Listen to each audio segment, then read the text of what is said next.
You think you can make me look foolish, Dylan? You can't make me look foolish. You wanna bet?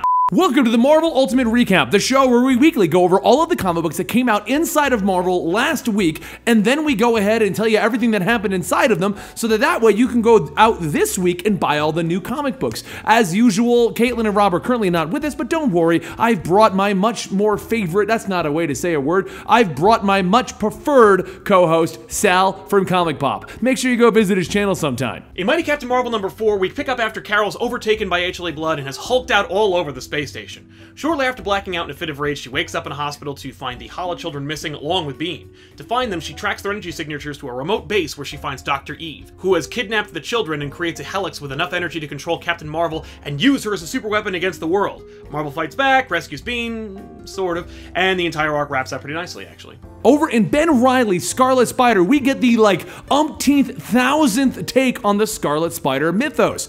You see, after the Clone Saga, Ben Reilly has kind of escaped over to Las Vegas, where he steals some cosplayers' dope take on the Spider-Man costume. It has a hood, like we haven't seen that before. And then he goes off trying to recreate Peter Parker's life by finding himself an aunt and basically calling her Aunt Junie, even though he's trying to call her Aunt May. But in his attempt to stop a casino robbery, he ends up getting the attention of the casino owner, a former client of his who had to watch her daughter die when the whole New You clone thing where they melted happened and all the clones died. Yeah, she's not too happy with them. Jean Grey takes a walk to remember through Magneto's mind in X-Men Blue number 2.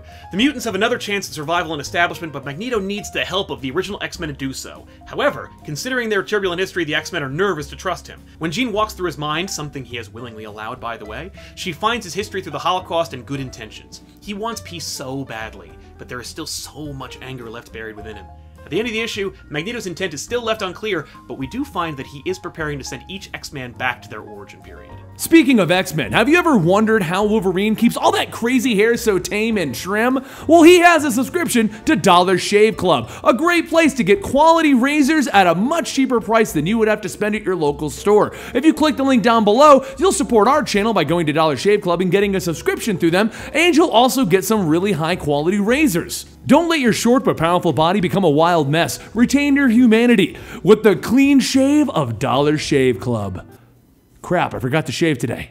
Warpath and Deathstrike are captured in Weapon X number 2. Sabretooth and Wolverine are still trying to figure out what exactly they're dealing with as androids with all their mutant abilities chase them down with the intent of capturing and killing. Over in Mighty Thor number 18, Thor decides to finally defeat the Shi'ar gods in their god competition that they've got going on. And how does she do it? Well, she's just a better god than them. The Shi'ar gods are less than happy with that decree, and so they decide to bring the divine force of the cosmic power of the Phoenix in to stomp Thor. Luckily, they end up enlisting the help of the mutant Quentin, who has apparently been wandering the desert ever since he left the Hellfire Club in 2013.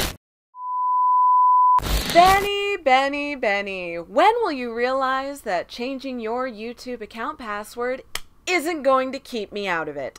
I will not give up the weekly recap series. The weekly recap series is mine, and there is nothing Benny can do about it. But since I'm assuming that Benny and his new anchor are covering the major comics for you, that I will bring you guys a fresh little indie comic to remind Benny that there's nothing he can do to keep me out of his account, and to deliver you guys something new and fresh along your journey throughout these boring recaps. Extremity number 1 is a beautiful new epic brought to you guys by Skybound and Image Comics. And just like its published predecessor, The Walking Dead, Extremity definitely doesn't lighten up on the gore and on the epic fight scenes. We open up on Princess Thea reminiscing about her days as a skilled artist known throughout the floating plains for her creativity and her realism. One day, the Paznina, a group of conquering warriors, visits the floating plains and proceeds to lay siege upon her home. Not only does she lose her mother in the battle, but she also loses her right arm and her ability to create. The survivors of the now conquered floating plains band together in order to seek revenge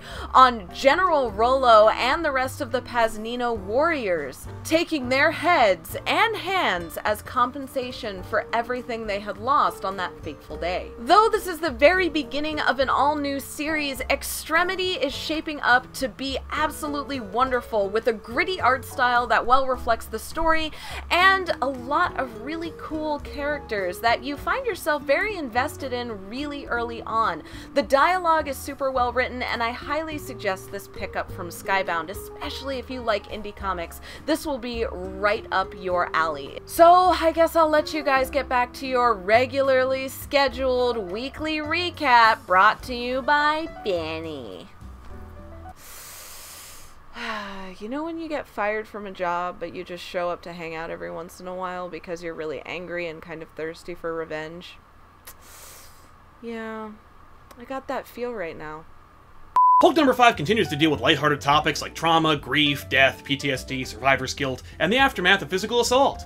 We flash back to Jen's moments immediately following Civil War, where she struggles to cope with the loss of her cousin Bruce Banner. Meanwhile, in the present day, she is being cornered by a girl with special abilities triggered by a traumatic event who has also lost control. She's cornered Jen, and at the brink of death, we finally get that green glint in her eyes. Over in infamous Iron Man number 7, that storyline where Dr. Doom is trying to become Iron Man, we see the return of Reed Richards at the end of it. I totally think he's the maker, because it wouldn't make sense to bring back Reed Richards so subtly like that. It's going to be a big event when they bring back the real Reed Richards. Anyway, in this one, we see Dr. Doom doing a crazy job of arresting all of the thugs, and then he goes to try and make amends with Ben Grimm before he ends up running into Reed Richards, aka the Maker. And that concludes all of the core issues that came out in Marvel this week. Now it's time to go over the honorable mentions, because even if nothing important happened in a comic book, somebody's reading it and needs to know what happened. Over in Deadpool vs. Punisher number 2, Frank and Wade pause their feud to face off with the bank while Deadpool attempts to annoy the Punisher to death. Over in Elektra number 3, Elektra faces off with Arcade, and she's forced to play in his overly elaborate circus-themed Hunger game and use the assassin's skills that she so desperately tried to leave behind.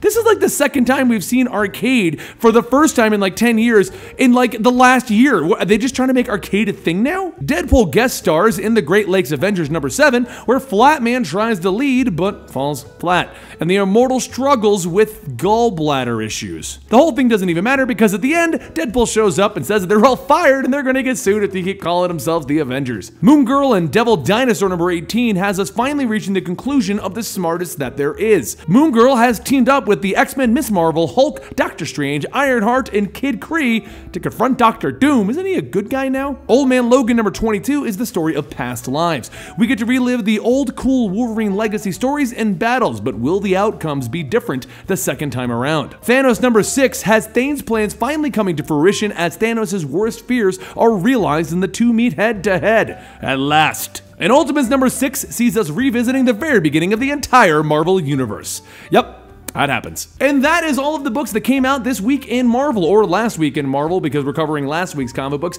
I hope you guys enjoyed our quick little recap show to allow you to catch up on everything good about Marvel. And trust me guys, I know some of you are hating what Marvel's doing, but it is getting really good with Secret Empire. Anyway, I want to thank all of my co-hosts and the people who make this show, and that is Caitlin, Rob, and Sal. You can find them at Sal Says What, at Comics Explained, and that's Sea Monster. And on that note, I'm gonna go shave my face clean like Wolverine. Don't forget to go to dollarshaveclub.com/Comicstorian. That's it. That's the end of the show. You can cut it anytime now. Anytime. Yes, Benny, I'm aware. I know I can cut it whenever I